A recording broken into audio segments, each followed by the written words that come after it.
Good morning, I am Councillor Mark Davidson and I will be chairing today's meeting.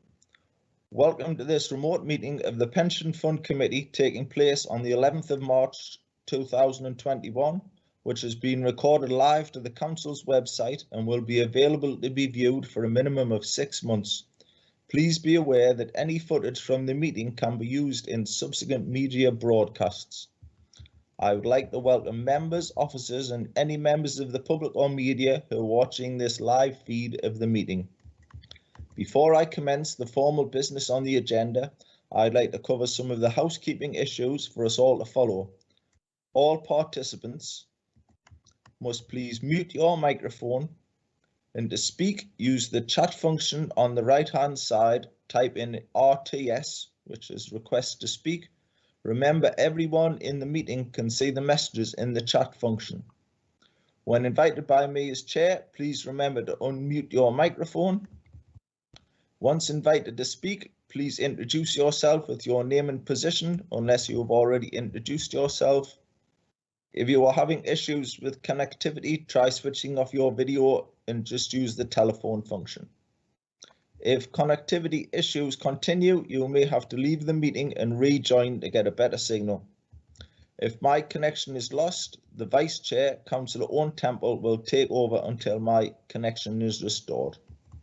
Finally, I'd just like to welcome Paul Darby, the Council's Interim Director of Resources, to his first Pension Fund meeting.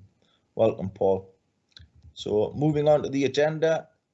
Item number 1, apologies for absence. Do we have any apologies for absence, Jill? Chair, we have apologies from Councillors Colin Carr, Joanne Carr, John Lethbridge and Marion Wilson. Okay, thank you for that. Item 2, do we have any declarations of interest? If anybody's got a declaration of interest, can you type RTS in the chat function so we can see? It doesn't look like we have any declarations of interest. So we'll move on to item number 3, the minutes of the meeting held on the 3rd of December. Does anybody have any problems or corrections with the minutes? If not, can I have a mover and a second? I think we've already had that. Thank you very much. We'll move on to item number 4, the Pension Fund Committee training. Hand over to Paul Cooper. Thank you, Chair. I'm Paul Cooper, Durham County Council Pensions Manager. Quarterly training for the Pension Fund Committee was held on the 4th of March. Members of the committee were supported at that training session by the Fund's advisory team and officers of the Fund. Members of the committee received presentations from Border Recourse Pension Partnership, BCPP, and Mercer that had particular focus on the pension fund's private market investments, as well as BCPP's development of a listed alternative strategy that may provide the fund with a closer long-term proxy for our strategy. Members were also updated by officers of the fund on service delivery, risk and funding levels. In particular, in respect of service delivery, it was pleasing to note that 9,600 members had registered for the fund's online portal and to hear positive feedback from fund employee representatives at the training session on that service. Members are asked to note the report. Thank you, Paul. Do any members have any questions on the report? Move the report, Chairman. Thank you. Second. Thank you, gentlemen. So if everybody's happy to note the report, we'll move on to item number 5, the overall value of the pension fund investments up to the 31st of December 2020. Move over to Beverly. Thanks, Chair, and good morning, everyone. I'm Beverly White. I'm a finance manager in the council responsible for revenue, pensions and technical accounting. So this report provides members with information on the overall value of the pension fund at the end of December and the fund's cash position at that date. So the total value of the fund was £3.39 billion, which is an increase of £248 million or 7.9%. and compared to the value of £3.14 billion at the end of September. Appendix 1 in the report provides a backward-looking cash position showing the actual cash balance against our forecasts for each of the last 4 quarters. You can see from the bottom right-hand corner of Appendix 1 that cash held internally in the pension fund bank account was £30 million on the 31st of December, And in addition to that, if we needed it, we have access to cash held also by fund managers, which totaled £35 million at that time. During this quarter, we transferred just over £3 million to Border to Coast for investing in private equity, infrastructure and private credit. And you'll be hearing more about that later on today's agenda. I'd like to reassure members that officers regularly monitor the bank balance to ensure there's enough cash available to pay our pensioners and creditors on time. Thanks, Chair.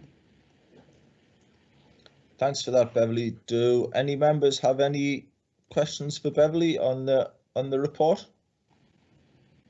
Are we happy to look at the report? Move the report, Chairman. Thank you. Everybody in agreement? Yeah. Great. Great, thank you. So we'll move on to item number 6, the performance measurement of the pension fund investments to the 31st of December 2020. It's you again, Beverly. Thanks, Chair. So this is the quarterly update report produced by the fund's custodian. It summarises the fund manager's investment performance to the end of December 2020. On page 24 of the report pack, the custodian's report shows that overall, fund managers have outperformed the target we set them by 2.7% this quarter. However, have underperformed the 12-month target by 1.92%. Now, we're going to hear more detail on the pension fund's investment performance from our investment advisors in Part B of today's agenda. So that's all I want to say on the subject for now. Thanks, Chair. Thanks, Beverly. Do we have any questions on the report? No, if not, the members agree to note the report. Move the report, Chairman. Oh, second. Okay, thank you. We'll move on to item number 7. Provision of Treasury management services to the pension fund for 2021 to 22. Over to you again, Beverly. Thank you. So this report asks members to review the services provided by the Council's Treasury Management Team and seeks approval to continue that service provision for the financial year 21-22. The Treasury Management Team invests the pension fund cash balances with the Council's own surplus cash in order to earn the best interest rate possible. Although the return on the investment is important, the Council is mainly concerned with the security of its investments. So the Treasury Management Team monitors the pension fund's cash flow and balances to ensure there's always sufficient cash available when we need to pay our pensioners and creditors. Investments of surplus cash balances are made strictly in line with the Council's Treasury Management Strategy, which had been approved by full Council last month. This strategy sets out the maximum amounts and maximum time limits for investing in each financial institution. It complies with the SIP for Treasury Management Code of Practice and credit rating information supplied by professional advisors to us. So it's recommended that with effect from the 1st of April 2021, members agree to continue to obtain the Treasury Management Service from the Council and approve a 2% increase in fee, allowing for budgeted pay inflation, which results in a fee of £2,770 per quarter. It also recommends that no change be made to the interest earned and the timing of payments to the pension fund. So interest will continue to be calculated based upon the fund's daily cash balances and based upon the average 3-month rate of return as earned by the Council. To date, the pension fund's cash balances have been invested alongside the Council's cash balances, and in the unlikely event of an investment being lost, the Council will be liable for the loss since the investment is in the Council's name. The Pension Fund Committee have therefore previously agreed to share the risk of any such loss in proportion to the value of cash invested at the time, so it's recommended again that this arrangement continues. Thank you, Chair. Thanks, Beverly. First, we'll ask, does anybody have any questions or queries on the report or clarification? No. Okay, so we've got 4 recommendations from Beverly. Do we want to take them all together, or do we want to look at each one separately? Are people happy with them? Move them all, Chairman. Thanks, Councillor Shuttleworth. Does anybody want to come in and second that or otherwise? Yeah, second it. Okay, thanks, Jim.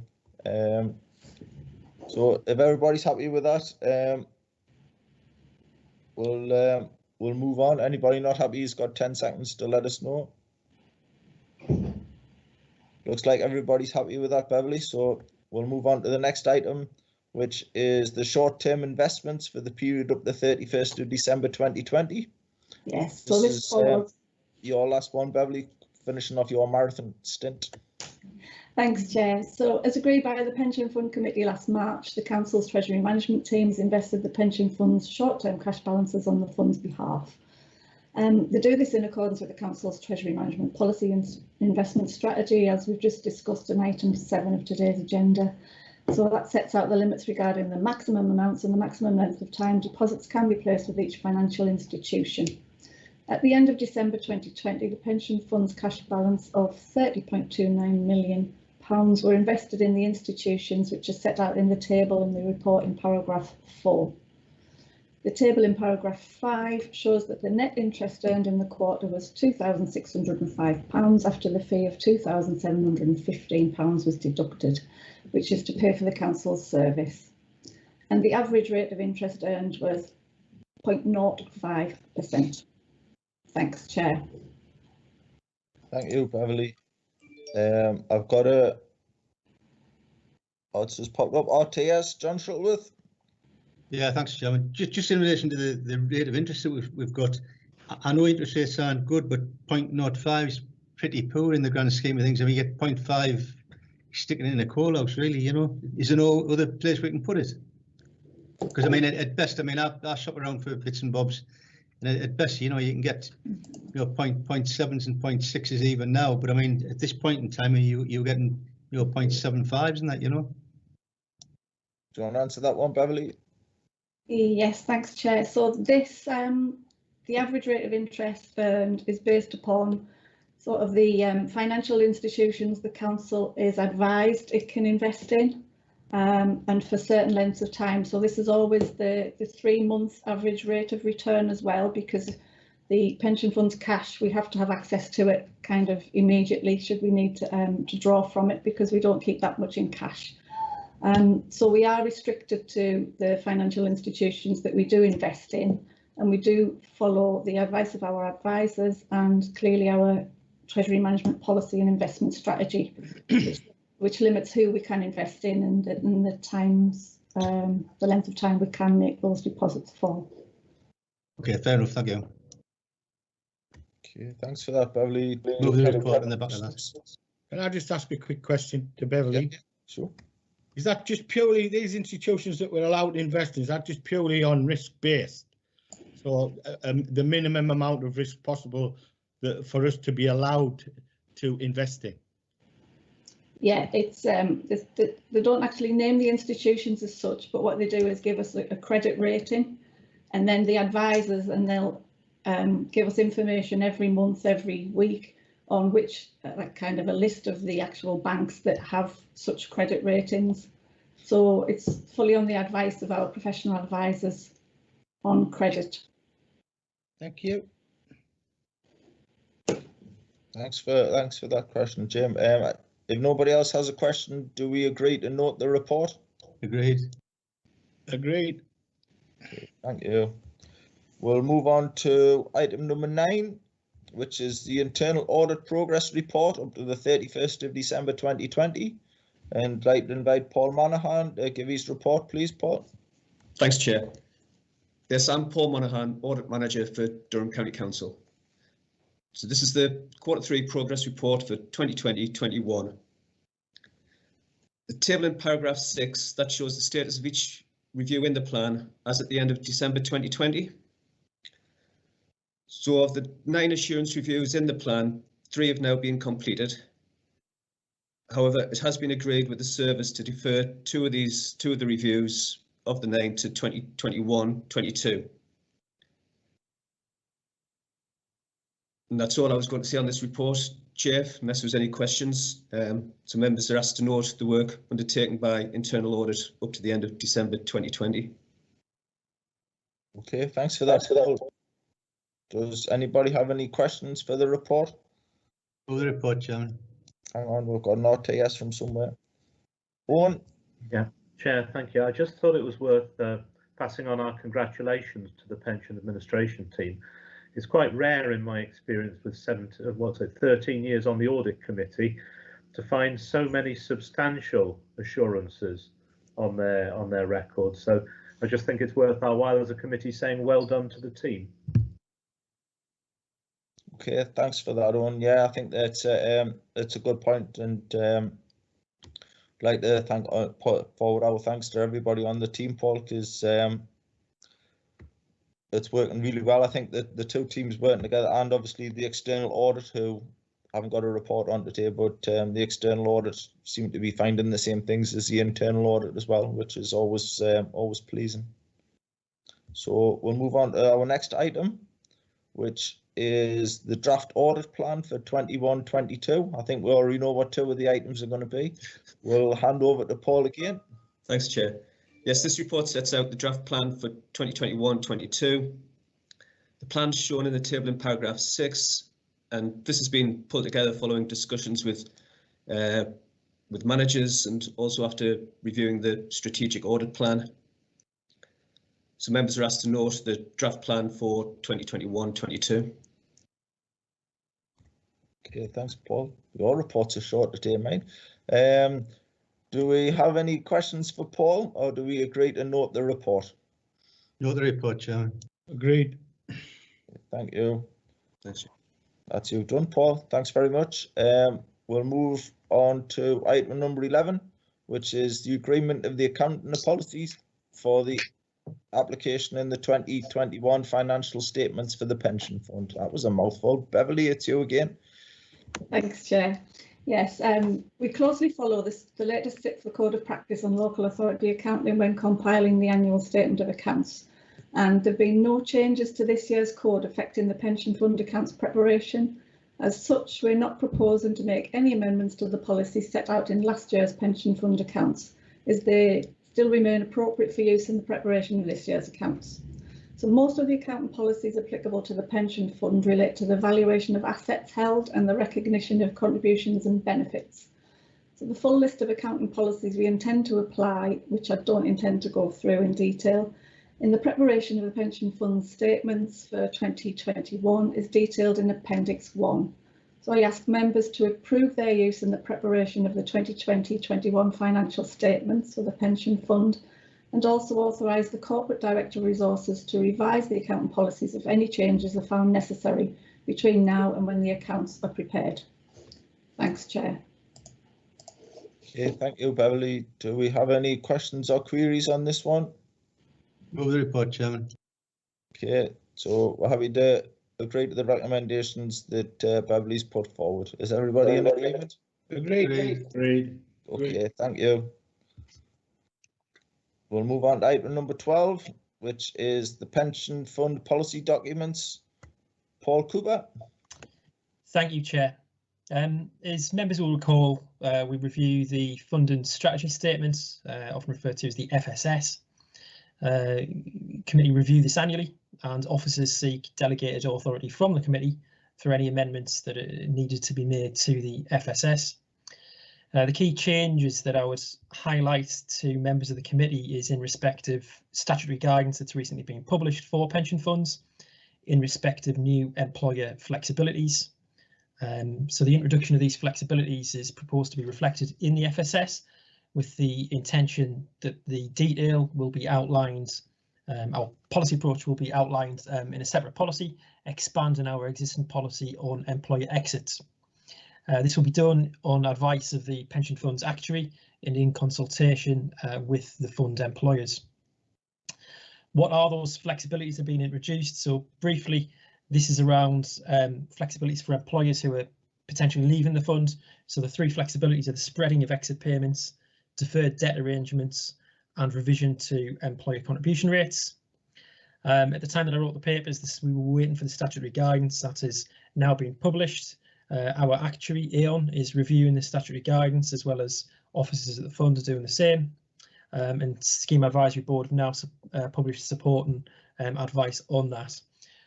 So we're seeking to develop that standalone policy and make some revisions to the FSS with the delegated authority of the committee.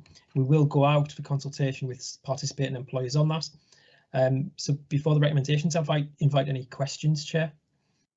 Does anybody have any questions for Paul? John Shuttleworth. Yeah, just on point 76, Paul, in where it mentions liabilities, with interest rates being lower than expected. In the event that interest rates went in a negative territory, where do we go there? So sorry, Chair, bit of feedback there. So we have a long-term strategy for the fund that's supported by, through the advice of Mercer and our independent advisor, Anthony Fletcher. We do take a long-term view. If that was going to be a structural long-term change, then we'll be looking to our advisors to support us in making a decision as to whether we need to tweak that strategy. But the intention of the fund is a long-term horizon, and if there are short-term events such as that, the fund would look to ride that out because of the long-term nature of our strategy. Good, get that. Thank you. Move the report. Thanks. Okay, is everybody happy to agree the recommendations in the report? One is to note the report, and the other one is to authorise the Corporate Director of Resources to finalise the wording, etc. Everybody happy with that? Yeah, agree. Yeah. Okay, great, thank you. We'll move on to item number 13, which is the Pension Administration Report. Paul, it's you again. Thank you, Chair. This report is for information only and is intended to provide members of the committee with an overview of the current regulatory environment, what's happening in respect of legislative changes that might affect the LGPS or the pensions industry more widely, and a little bit of horizon scanning around what's happening. There's a number of items in this report that are unchanged since members last saw this report when I last brought this before committee. So I propose to focus on some of those areas where there has been a bit of movement before inviting questions from members. So moving through the report sequentially, starting with paragraph 5, MHCLG consultation on fair deal within the LGPS. That's one of those items that hasn't moved, but we will keep members up to date with any changes. Paragraph 7, the MHCLG consultation on changes to the local valuation cycle and the management of employer risk. This is what was reflected in the previous paper about the FSS. This consultation had some wide range and impacts around the valuation cycle and employer participation, and the government's introducing the outcomes to that consultation in stages. We've already developed a policy, and members have agreed to that policy on exit credits, and the flexibilities that we talked about in the FSS are the next stage of the outcome on that MHCLG consultation. So we'll look to reflect those flexibilities that we've just talked about within our own FSS. There's ongoing consultation on guaranteed minimum pension, starting from paragraph 10. There'll be an update over the course of the next year for committee members on this. Government's considering the consultation on this. There's an interim solution in place regarding the indexation of guaranteed minimum pension, and the government's considering whether to make that permanent or whether it would extend the interim solution. We should have an outcome on that in the coming year. Moving on to Scheme Advisory Board, there's some reviews that are broadly speaking on ice. The SAB review of academies and the similar review of Tier 3 employers is broadly on ice. Officers are keeping a watch and brief on those, and we will report back to members of the committee if there are any material changes or any movement on those reviews. In respect to the Good Governance Review, that is something that's moving. SAB have done a lot of work in the background on the provision of governance within the LGPS, and have recently, in the last month, produced a report on this with some actions to take forward, with an ultimate view for MHCLG to adopt some statutory guidance for LGPS funds. This is recently moved and will bring a detailed report specifically on good governance to the committee in due course, in advance of MHCLG providing any statutory guidance. In talking about guidance, we also paragraph 20, we're also expecting some follow-up on responsible investment guidance. This was put on hold because of the Supreme Court judgment involving the Palestinian Solidarity Campaign. That'll come back in due course, and it might be that there's a move from guidance in respect of responsible investment to some sort of legislative position. Cost management in the LGPS. Members may recall that when the public sector pension schemes changed in 2014, There was a cost ceiling and cost floor adopted in all of the public sector schemes, and that this would be reviewed across the public sector, and for the LGPS this would be a national position to ensure that schemes remain affordable.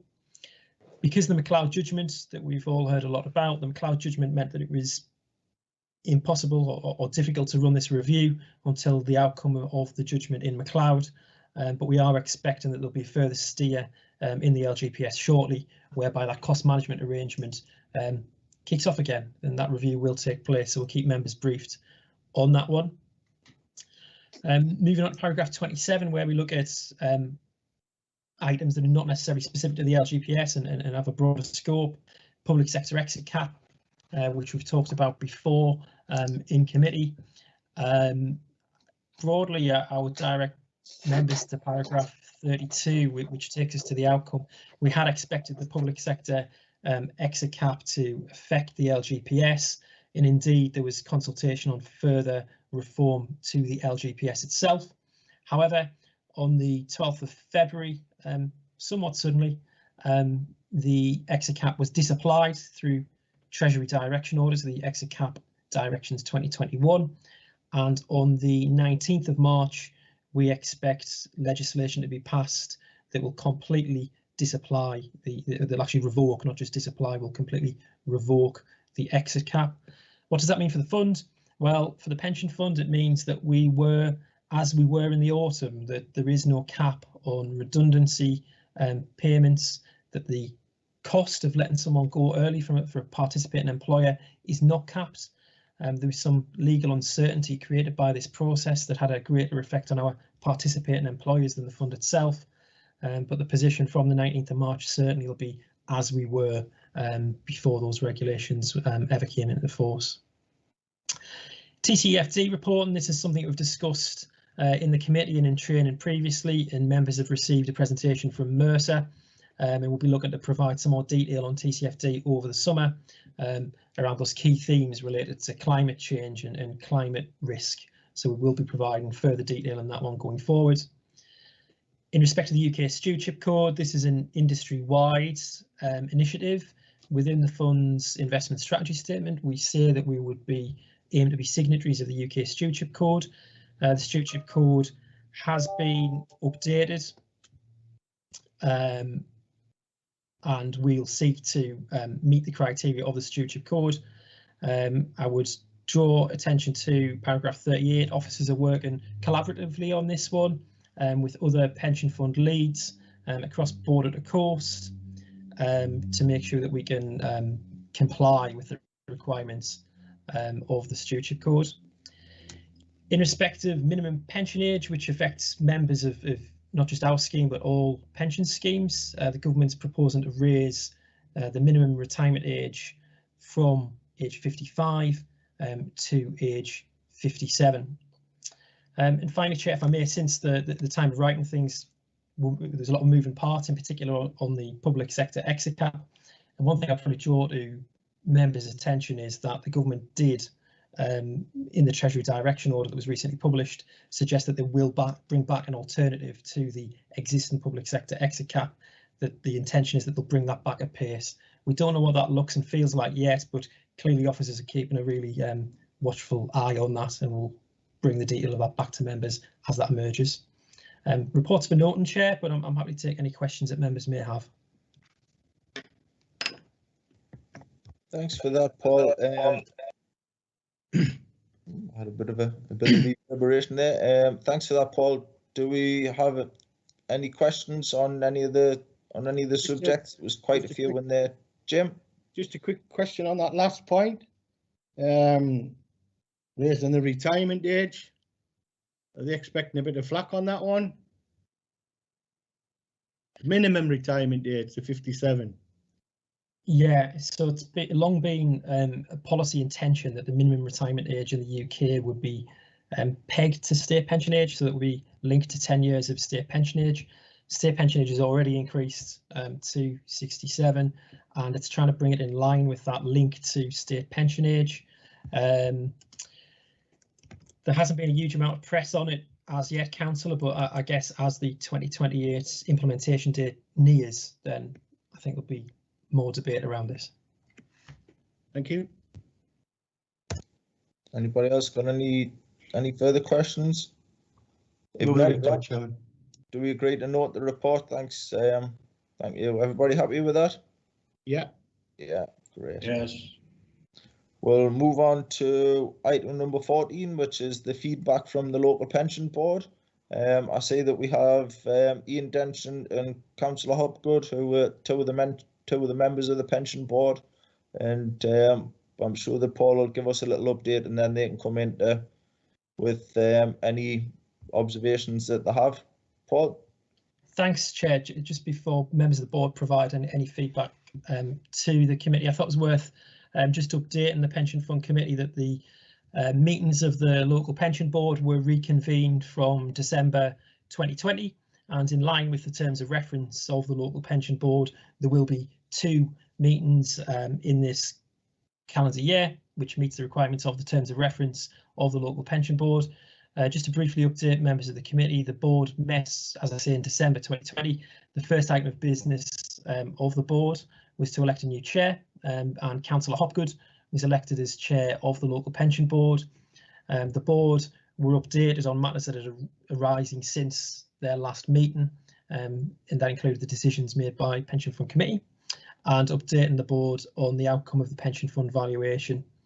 There'll be a further meeting of committee of the local pension board this afternoon, and the board will consider the pension fund's communications, the pension fund's internal dispute procedures, the admin authority's discretions, as well as an annual report that will later be presented to the committee.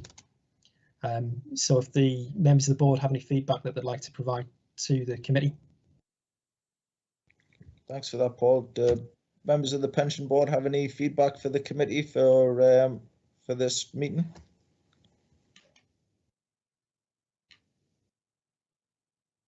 It's all quiet, so I guess not. Okay, so if we're all happy to note that report, we'll move on to the next item, which is any other business. And there isn't any official any other business, but as this is the last meeting before the local elections, on behalf of the pension fund, I'd like to thank the pension committee and the pension board for their diligence and dedication over the last 4 years. I'd also like to wish those committee members who are not standing in the election all the best for the future, and those who are, good luck on election day. Over the last 4 years, the funding levels of the pension fund has risen from 81% to 93%, despite the recent uncertainties over COVID. We have also started to transition our funds into Borders to Coast Pensions Partnership, which is going to be an ongoing thing that should save us quite a bit of fees. Our pension fund officers and advisors have done an excellent job in helping the committee to fulfil the aims of the pension fund. And I'd like to thank Jill for seamlessly organising the meetings, Beverly for her financial expertise, and Paul for making pensions understandable even for me. Finally, I'd like to thank Councillor Owen Temple for his help and support as Vice Chair over the last 4 years. And with that, I'd like to move on to item number 16, which is the exclusion of the public. Can we have a mover and a seconder to move the meeting into Part B, please? Move it, Chair. Seconded, Chairman. Just when you say that, Chairman, I think we'd just like to thank you for you've been pretty fair and straight with everybody, and wish you well for the future as well. Agreed. Could I concur with that, Chairman? John Lethbridge here. Your chairmanship has been excellent, and I greatly valued Owen Temple's contribution as Vice Chairman to this. My thanks to the officers too. I will be stepping down. Thank you. Thank you. Thanks, everybody. So if we give it 30 seconds or so for the camera to turn off, and then we'll move into Part B. Thank you very much.